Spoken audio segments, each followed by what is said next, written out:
barcha sirlarni fosh qilamiz. Roboclean haqida hamma eshitgan, bilmaganlar qolmadi, lekin olmaganlar hali ko'p va sizlar nimadan quruq qolishlaringni men sizlarga tushuntirib beraman. Birinchi bo'lib sizlarga yoqadigan raspakovka.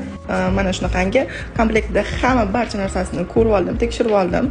To'g'risi video obzorlarda ko'rib, европейский standart, немецкое качество deb maqtashdilar, lekin bilasizlar, men texnikalarga juda ham injiqman.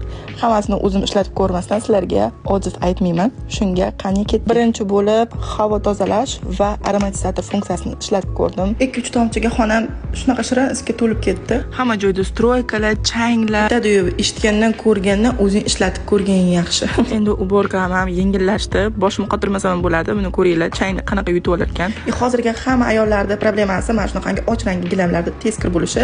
Bu problema men uyimda ham bor. Bilasizlar, men juda generalniy uborkalar ko'p qilaman. Shu faqat meni gilam problemasi bor edi. Kimchiskadan kunlab gilam kutgandan joyida 1-2 soatda top-toza qilganim yaxshi. Videoda ko'rganingizdek, oppoqqina polda bu kofe to'kilganda keyin meni umuman to'xtatib bo'lmadi. Barcha uyimdagi mebellarni tozalashga tushdim. Mana shu nasarkasiga kelganda umuman gap yo'q ekan. Hamma borslarda xuddi magazindan yangi chiqqan gilamda qolar ekan. Urib qoqib sochlarini terib oladi. Qopcha sikloli plisoslardan farqi kir, changlar hammasi suvga tushgani uchun umuman allergiya qo'zg'atmaydi. Bu nasarkasida esa kafellarimni yaltiratib tashladim. Sinovimdan o'tgani uchun o'zim uyimdan joy berishga tayyorman. Va vaqtliroq sotib olmaganim uchun afsuslanaman.